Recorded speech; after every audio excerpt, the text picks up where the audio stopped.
For the fans. For the players. For all the news. Firebirds Weekly. This week's guest is Qaadir Sheppard. 37-36 game. Here's Spencer rolling to his right, running out of time. And he's going to be swallowed up and taken down at the 5. Maybe got a yard, guys, but it's going to bring up fourth down. To the 17-yard line. It's going to be 4th and goal for the Barrels. Well, the barrel is rolling the wrong way here, guys. Spencer drops back. Jump throw, and the pass is incomplete. Turnover on downs. The ball goes back to Albany. Spencer puts his man in motion. It's Prince, and he's going to run out of time trying to get the ball forward, but he's swallowed up by this Albany defense as the Firebirds get home. And pretty much everybody on that defensive line, as we get another look at it, Shahan Williams up the gut, and then basically the entire defensive line swallow up Spencer. Let's talk about Williams' 44 there.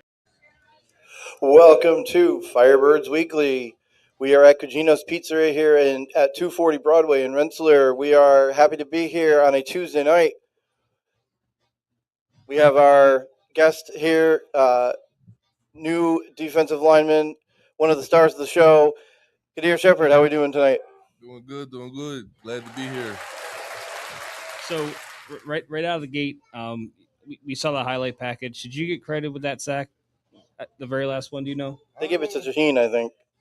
I think we all kind of got like a group sack on that. yeah. Just all kind of in on that, you know. Yeah, a third. Yeah, it was definitely meat at the quarterback, and going through, watching the game film, one of the things that stood out to me was your quarterback pressures. I would say you probably had a half dozen. There was a few times that your pressure resulted in an incomplete pass. So talk about that game just a little bit in terms of, how it played out versus how you prepared. Well, when we prepared, we thought he was going to stay in the pocket for a little longer. Mm-hmm. But I guess they game planned against us to where he was getting the ball out a little more sooner, where I was only able to get the pressure instead of the sack. You know what I mean? Yeah, watching the film in previous weeks, we broke down some plays that we talked about during the pregame show. We were surprised how quickly he moved out of the pocket in the previous games. Right.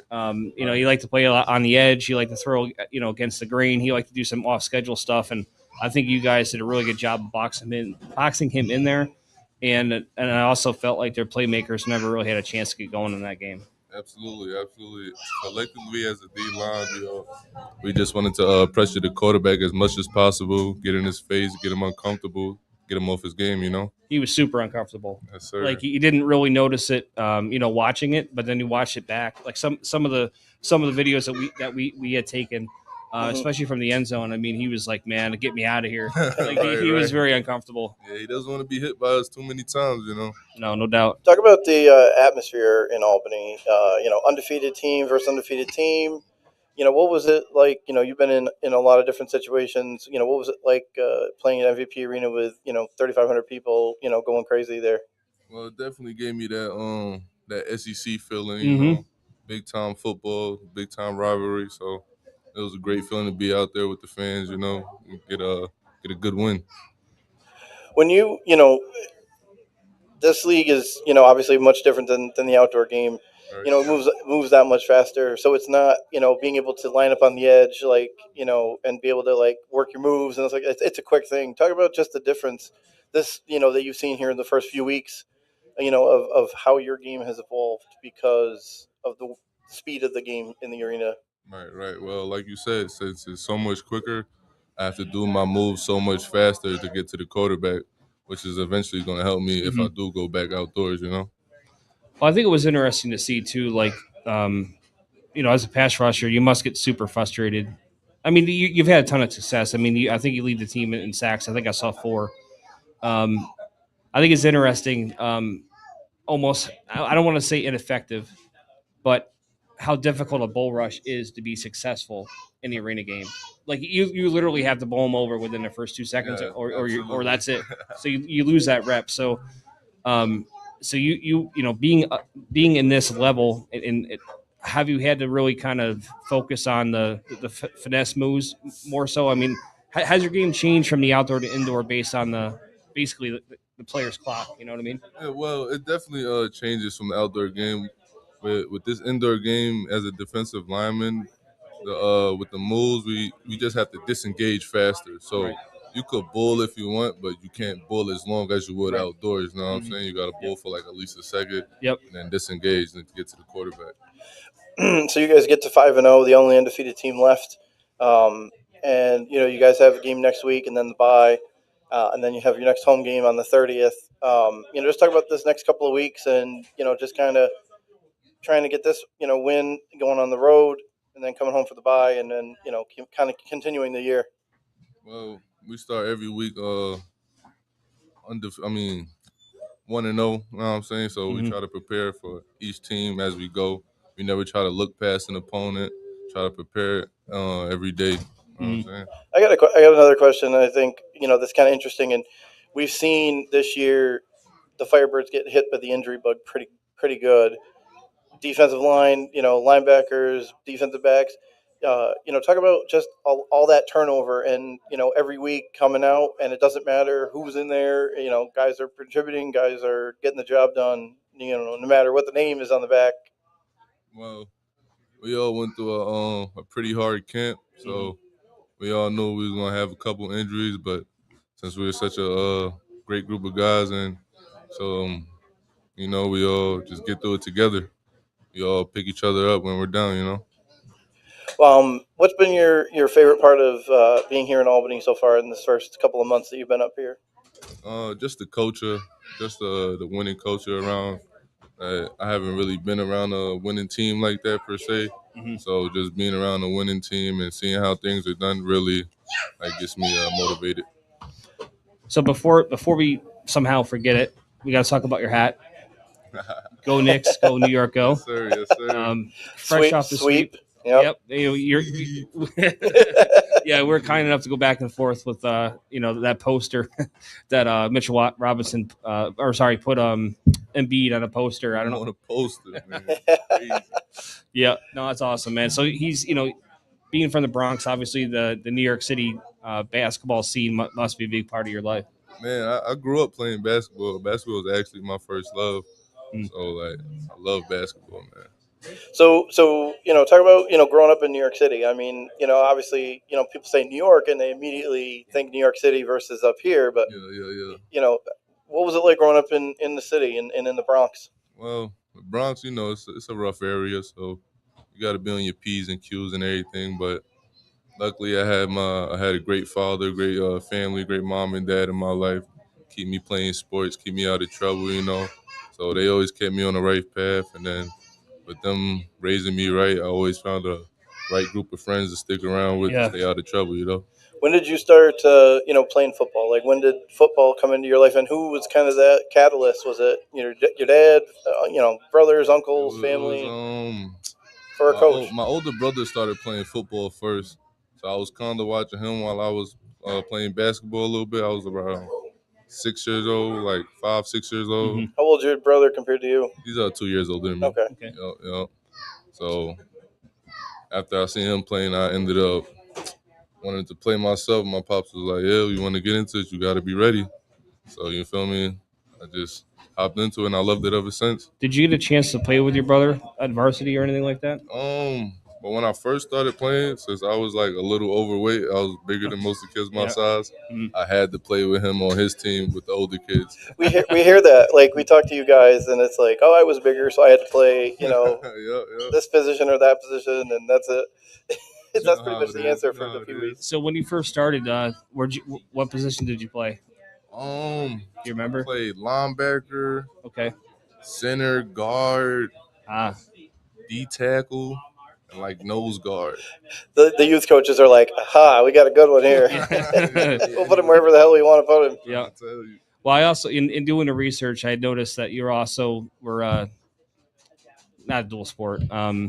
play both sides of the ball. Iron Man, little Iron Man action. Yeah, so I saw that you created some or collected some good accolades playing tight end. Yes, sir. Yes, sir. I love playing tight end up in high school. I kind of miss playing offense a little bit, scoring touchdowns and all that, See, we just get so if Zacher's going to run the ball, that means we had to put you in the spot to be a tight end. But you got to declare every time because they penalize you if you don't. I'm waiting on this. Let me know, coach. So you go to Iona Prep. I mean, that's one of the big well-known schools even for people that don't live in New York City. And then you played for Coach Quilrolo. Yes, sir. We'll spell it right. We'll sound that out. Just talk about playing in that kind of the Catholic League and something that's pretty well known even if you're not from New York City. Well, playing in Catholic League, those are like kind of like people say the best days are your high school days playing football. So you feel me? I had so much fun playing with my guys up in Iona Prep. Shout out to everybody that played with me, everybody that coached me. It was a great feeling. It was like a long way from home. Sometimes I had to take the train like 2 hours just to get up there. So you feel me? So how did that kind of come to be? Like if you were living in the Bronx and then going to school up there, was it just like a better situation? Yeah, I was actually offered sports wise, that kind of thing. Yeah, I was actually offered a scholarship to go there. Okay, when excellent. Playing my Pee Wee, my Pop Warner coach got me a couple of looks out there, so wow, got me in there. That honestly, all the times that we've done this, I don't think we've ever heard that before. No, that's impressive. And again, New York City ball is a different 100%. thing. Yeah, I mean, we talked to guys from Ohio, Florida, Texas. Ohio, like you name it. That's the first time I heard that. So congratulations to you because you obviously made an impression on somebody. Appreciate that. Because that is something being from up here. I mean, shoot, I don't think that's even a discussion. I don't recall. I mean, obviously, you have kids that come up here and it's like, yeah, this kid's going to be a section whatever star, but I've never heard that before. That's pretty impressive. Yeah. New York, they kind of do it where like basketball is such a big thing in the AAU, so they like kind of like pay for half the scholarship to get the kids out of the inner city, get them in the better schools and all of that. You know what I'm saying? Yeah. Did you play multiple sports, like just football? I played basketball in high school too. I played with you guys might know Ty Jerome. Played on the Cavaliers for a little bit. Matt Ryan he played on the Knicks played on the Knicks for a little bit. Just randomly like thrown out like NBA guys. Oh yeah, these are my guys. Played against Donovan Mitchell too. There you go. Oh wow. Yeah. I think he scored. Did he score 34 points in the quarter last night? Man, he was crazy. 39, I think. It was crazy. And honestly, like, I'm talking to my son. I'm like, I don't know. Like, I think I want the Cavs. I mean, record wise, obviously you don't want the Pistons, but I feel like the Pistons are showing that they don't have that playoff experience. Right. So I don't think they're going to make it. I mean, I'm assuming they lost last night. So I think it's going to be the Cavs, but. No, I definitely think it's going to be the Cavs, but Cade Cunningham is definitely a good player. So yeah. I don't know. He always pulls it out in the last couple games, So as a senior, getting a ton of these honors, what was the next step for you? I mean, talk about just the recruiting process and how that kind of went for you. Well, out of high school, I was kind of one of the first guys to like get heavily recruited in football in New York. I had like maybe 10 plus offers, I was 3 stars. So everything was like kind of new to me, So luckily I had a great family that to guide me through the process and just love it. What were some of the schools that you had the chance to go to that you didn't pick? One that I didn't pick went to UCF. Okay, the Knights, of course. Yeah, UMass. Okay, Rutgers. Don Brown up there, or was. Yep. UConn, Pittsburgh. I'm surprised. How come we didn't pick either Rutgers or UConn? Because it's somewhat close to the Bronx. It just didn't feel right. No, I actually picked Syracuse as my my first to go. But it was just I like Rutgers and UConn, but Syracuse was like kind of my dream school because Gotcha. basketball and there you go. I like Carmelo Anthony, Yep. So. Hey, listen, there's nothing wrong with that, man. That's, I mean, If you want to know how old I am, I sat in our college's like cafe watching that national championship on a big screen. So that's that was 2003. So that's how old I am. But what drew you to Syracuse? Like, what was the obviously basketball stuff, but like, what about the school drew you to Syracuse? Just like when I finally got to campus, it was kind of like everything I dreamed of, you know. Everything was just beautiful to me. Like the campus was great. It was diverse. It had a lot of educational degree options. Mhm. So like if you didn't want to do this certain degree, they'll have something that will be guided towards you. You know what I'm saying? so doing the research, we had, correct me if I'm wrong, the major was general studies, African American studies, education, and recreation admin. That was at Syracuse or at Ole Miss? Ole Miss. Ole Miss. Okay. Yes, sir. Okay. Well, let's get into that. So you play at Syracuse. You get a chance to play as a true freshman. You don't play a lot, but then there's a you have to sit out a year. Right, What turned the decision of like, okay, I love Syracuse, but for football reasons, maybe more than anything, or obviously you can tell them either way. I've got to go somewhere else. Well, I actually got kicked out of Syracuse, so Oh, I was actually all on right. campus, like just So- mad. So if you can and don't want to, you don't have to get all the way into it. But what was what kind of happened? I just made a couple bad decisions, smoking weed and stuff like that. It was illegal back then. Sure. But Young and dumb. But you know what though, I think that's not a bad thing to have that story and just to be able to show like the kids, right? We always talk about the kids, but like you can show that and be like, look, I screwed up, and this is what happened to me. So don't go down the same path I did because it'll get you. Absolutely. So it's one of those things you can grow from. That's So exactly what I tell them all the time. so you go from there. That obviously that happens to you, and it's like, okay, how do you go from that situation to Ole Miss and making your step up from the ACC to the SEC? Um, Well, how does that kind of go down? I just look at it. God just blessed me at the moment. It was just a blessing. I didn't know how it happened. I didn't know how it came to be, but they just hit me up one day. I didn't have no SEC offers or anything, so I never thought about going to a SEC school or anything like that. So as soon as they hit me up, I was just like, hell yeah, I could play. Like they seen I played in the LSU game against Leonard Fournette and all that, had a couple tackles. Mhm. So they was like, oh yeah, you could definitely play in the SEC, the true freshman. So who contacts you? Like, is it whether they were It just a was, recruit or something, or a coach, or It who? was Chris Kiffin, Lane Kiffin's brother. Okay, Yeah. I was like, I figured Kiffin. There's a Kiffin involved here somewhere. It's Ole Miss, so I figured there's a Kiffin involved. Yes, sir. What did you think when you went down there? Like, you go, okay, hey, yeah, I want to play, of course. Like, it's the Power 4 school, SEC, get a chance to be seen by the biggest and the best. Yep. What was your process in terms of like, yes, I love this. Like, campus is awesome. Yeah. Like, what would kind of drew you to be like, yes, this is definitely what I'm doing. Well, Other than football, maybe. Well, really, it was the football. Like when I got there, it was a different environment. Like guys were bigger. The O line, D line were bigger. Dudes were moving faster. It was everybody was hitting. It was just a crazy atmosphere, and then everybody loved it. Like the whole town loved football. It wasn't just like a group of guys in the city or something like that. You know what I'm saying? Right. Everybody loved it. It's like it's a religion down there. Right. And We've talked to guys with that too, like guys in Texas or Florida or whatever, and it's like it's a different animal than it is up here. 100%. I mean, It's crazy. nothing against Syracuse. Syracuse, I think their heads is in basketball more so than football. I mean, Hey, Fran Brown is my guy, man. He's getting them right. yeah, 100%. I mean, it's just it's Ole Miss. It's SEC. It's Power 4. It's just, Right. it's Like one of those Alabama, deals. you know what I'm saying? Wasn't your One first? team in the country. Wasn't that your first game action was against Alabama?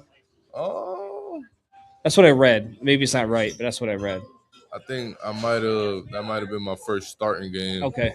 Yeah. Oh, that's what. It says a little bit. Yeah, it says that you played in 3 games that year, and one of them was against number 1. What was that feeling like? with 70, 80,000 people, and it's the number one team in the country, and you know damn well that everybody's looking at you to see, what's going to happen, and you're going, chasing guys around, trying to get it done. It's exciting, It gives me chills to this day just thinking about it. Like when you're on the field, like the field is like damn near vibrating from everybody screaming, So it's crazy, yo. What is it like to step out on that field for people that that's like an experience that only a few get to do? Right. What is it like to step out on that field in that moment? It's like a dream come true for real. Like, when you go to sleep and you think about walking through the tunnel and the thousands of fans screaming or booing at you because you know what I'm saying, about to go in there, you know what I'm saying, and mess them up. So it's crazy. Other than obviously your home stadium, what's the coolest / craziest one that you went to that you were like, like holy crap, like this is nuts? I want to say Texas A&M was probably like the biggest, and I was just like, whoa. College Station, yeah. Was that Johnny Manziel then? 17, 18. No, I didn't get to play against Johnny. No. The time flies. I forget who's quarterback. Who knows? All we know about Manziel is he was a mess. So then you go from like you get a couple starts as a redshirt sophomore. You play in the Alabama. You're doing the whole thing. Talk about going from your sophomore year to your junior year to become a starter, and what that entailed in terms of Division I football is a job. Like it is 24/7. Like you're into it the whole thing. Talk about becoming a starter in 2018. It was just everything that I worked for. You dream about this as a little kid playing against Alabama and stuff like that. So it was just a dream come true. And when I was able to get on that field, it was really a blessing. I just was able to thank God for the blessing. I'll ask another one too, and again, just somebody who's watched football for a long time, but up here, I'm not versed in the ways of the South. What is it like playing at LSU? LSU, I think Baton Rouge sounds like it'd be crazy. That's another one that's crazy too. Like it's like all the fans are, they cursing at you, calling you all types of names, and they right there, like they right behind you in the like they're just the fans that they're not too far from the bench. You know what I'm saying? So like you really hear them. Like it's crazy. So you do the thing as a junior, have a great year as a junior, come in as a senior, have a good year. Talk about the process to, okay, I'm going to try to go into the NFL draft. We saw that you did compete at the Combine, which is something that I don't think anybody that we've talked to, no offense to any of them, obviously they're all great athletes, but that's something that you could take with you to be like, I was invited to the NFL Combine. Right. Well, tell me about getting that call, and then about your time, I think it was in Indianapolis, even at that point. Right. Going through that and being a part of that process. Honestly, it was truly a blessing, but it was definitely nerve-wracking at the time. I can only imagine. But, yeah, right. I cannot imagine. It's like everything. Yeah. It's everything on in a 4-hour. Yeah, the whole schedule is so hectic. Yeah, but it was definitely a blessing to be there. Sure. Talk about just. Because again, I think the one that people pay attention to the most, and now it's something, and I think it was even in a few years ago when you were going through it in 2020. But now it just seems like it's like we're so consumed with the NFL. It's like that even the Combine gets millions of viewers. Right. Tell me your thought when you're down there ready to go for the 40, because that's the one that people pay attention to the most. That 40. Getting my family out the hood, That's really it. Is that kind of what football's been to you? Kind of is really a means to, hey, I want to make things better for my family. Absolutely. Yeah, way to elevate. No, I respect that. That's great. Talk about your time at the Combine. Like, did you feel like you had done a good job? I mean, we looked at some of the stuff. I felt like I ran a bad 40 time. It was just I had a couple ankle injuries, so I was just out of it that day, to be honest. And then when we finally got to run our 40s and all of that stuff, I wasn't feeling it too much. Well, so we were looking it up, and we saw that you ran a 4.83, which has got to be one of the better times for a D lineman, I would imagine. I was actually running a 4.7 when I was training, so I was so disappointed. But was it a matter of like an injury, like, oh, I got a tweaked leg or knee is messed up or foot or whatever? A little ankle thing. Had to get it right, Okay. And so you go through the combine, you put up your numbers, 28 reps on the bench too, I found out, which is, I don't think I could lift anything 28 times. It might be maybe this cup I could lift 28 times, but you did 225 pounds on bench for that. After the combine, tell me if you had guys calling, teams and stuff like that. Talk about the interest, if there was interest. Talk about the interest you had from teams going forward. I definitely had interest going into the draft. There was a bunch of teams calling me. There was a couple teams that wanted to take me, I want to say late round to undrafted free agent. Mm. But after COVID had hit, I never really got a chance to do my pro day and then do the workouts that the scouts wanted me to do. So I never really got a chance to like get in front of them like I wanted to. You know what I'm saying? So COVID has screwed up everybody. To a man, everybody got screwed up by COVID in some way, shape, or form. Whether it was their high school, college, whatever. It was crazy. So that part of your life, is behind you now. What was the next step in your career? What was from then until Albany? What did you do in between then? Well, played in the UFL for like when it first started. It was called the Spring League. Played in that for a year, and then I went up to Canada. Okay. Played on the Calgary Stampeders. Pulled my hamstring. Then I played on got cut. And I played on Ottawa Red Blacks. Okay. Then pulled my hamstring again. Damn hamstring. Yeah, it was a bigger field, so I had to get into that running. Yeah, no, that's the size of a soccer field. And actually, that's kind of interesting too, right? Like you spend your whole life playing on a 100-yard field, and then you go to Canada and you play on a 110-yard field, and now you're on a 50-yard field. So. And it's also I think like 40 feet wider too. Yeah, something. Yeah. What was that experience like? Tell me a little bit about going, getting the call and being like, "Hey, we want you to come and play for us, the Calgary team or whatever." And then what that entailed in terms of you going up to Canada and playing. Honestly, it was a little culture shock at first, but yeah, it was nice up there. Like it was a different environment. Like it was kind of like no crime or anything because I'm from the Bronx. I'm used to being on my P's and Q's and everything. But there was old people skating out there, canoeing and everything. They're on their A's, and that's a horrible joke that only my wife will get.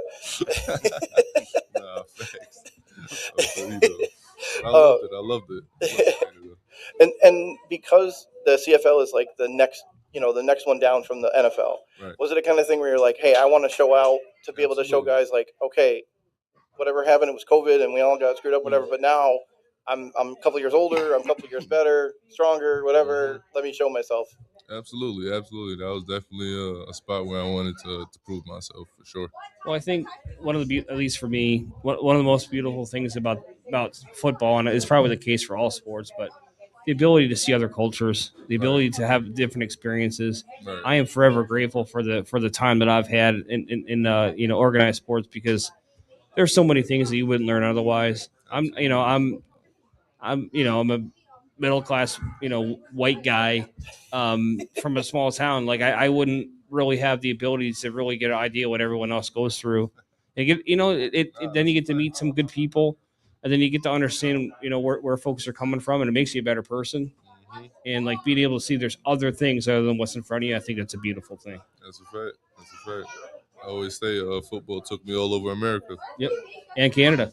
And Canada, yes, sir. Most of it too, by the sounds of it. Yes, if you were in Calgary and then you were in Ottawa, you hit both ends of the provinces, I believe. I was in Montreal for a little bit too, but did you play for the Alouettes? Yeah, for a little bit. Broke my toe though. Oh. Tell me about that a little bit. Like it seems like every time you had something, it was like hamstring, hamstring, toe broke. Yeah, it was a lot. I had to get my mind right for a little bit to see if I really wanted to, keep going, keep playing football. That is something I was actually going to ask you about. Is kind of what keeps you going. other than hope? You know. Just my family, you know, and the dream, you know. Mhm. Honestly, So do you feel like where you are right now, that dream is alive and well? absolutely. That's awesome. Definitely with the Firebirds. Yep. Gonna win the chip this year. I don't think I won a championship playing football my whole life, so It's time. definitely looking forward to It's it. time. You know? Like, hey, listen, you got the squad to do it. You got the support system to do it. You got the coaching to do it here. Now it's just putting it together. I want to ask about that too. Like, talk about coming to Albany, and did Coach Ware being the general manager. I know he's got his hands all over guys coming in. Tell me about that. Like, how did he get in contact with you? And just talk about him saying, "Hey, I wanted you to come to Albany, play for us." I actually I hit you guys up first. I hit up Coach Cisse, sent him my tape. Awesome. He said he liked it. Sent it to Ware, and Ware hit me up, and then got me here. And wait a second, hold on a second. Didn't Cisse play at A&M? No. Wait, what? Texas Tech. Texas Tech. Okay. He's a I was Red gonna say maybe he played against you one of those. No. No, I think we're in the wrong. I think No, we're in the I wrong mean, thing. geez, he's not that old. Oh, that's true. I guess I don't know. Cisse could put on the pads today. No, It doesn't even matter. listen. He gets my attention when I see him. I know that much. Yeah, when he's doing his thing and he's doing his thing, get out of his way. I don't even want to be around it because he's fired up. That's awesome, man. I'm glad that you found a home here in Albany. Yes, sir. We've enjoyed watching you play. Appreciate it. Like we were talking earlier, watching the breakdown is, especially last week, and we've watched all the games, but last week in particular really showed that your quarterback pressure has definitely made a difference. In addition to your teammates, obviously, And it it's won not the a one-man show, but and it helped just win the game really against Washington, making that play there in the last the last 10 seconds. yeah. Where was he throwing the ball to, by the way? I don't even know. I don't have any idea. I mean, I ain't catch it, man. Well, he sees a 6'3", 280-pound guy coming at him. He's like, get rid of this thing. I don't want to. Well, somebody's got to remind these quarterbacks that the nets are there. Throw out the net. Yeah, that's true. Nobody's open. Throw out the net. I'd rather them hold the ball, Yeah, well, in your case, definitely. So I wanted to ask another thing too, because you're somebody specifically because you played in those 70,000, 80,000 seat stadiums down in the SEC. Yeah. What is it like having the flock support Well, and what they've done for you guys with the adopted players, and then 3,500 people screaming as loud as maybe 80,000. Last week. Just talk about flock support and how they've helped you and been around you as your time here in Albany. Well, it's been great. It kind of gives me the feeling like I'm at Ole Miss, with the same kind of people, because the fans are on the same type of time you guys are on. So I love it, appreciate everything you guys done for me. Awesome. Qaadir, we appreciate it. We definitely look forward to more sacks, more takedowns, more, kicking butt, and hopefully a championship in the future here as we go along. And we want to thank Cuginos. Yes, they're Cuginos fantastic. Pizza, 240 Broadway in Rensselaer. Go buy their pizza. Best pizza. Definitely. No, it's for real though. And thank you for the folks that came out to watch the show tonight as Absolutely. well. Thank you. Thank you. Appreciate everybody. Thank you. Thank you to Cuginos for having us. Big hospitality. We like it. We appreciate it. And we will see you guys next week. Hopefully, at some point. Yes. We'll see you guys next week.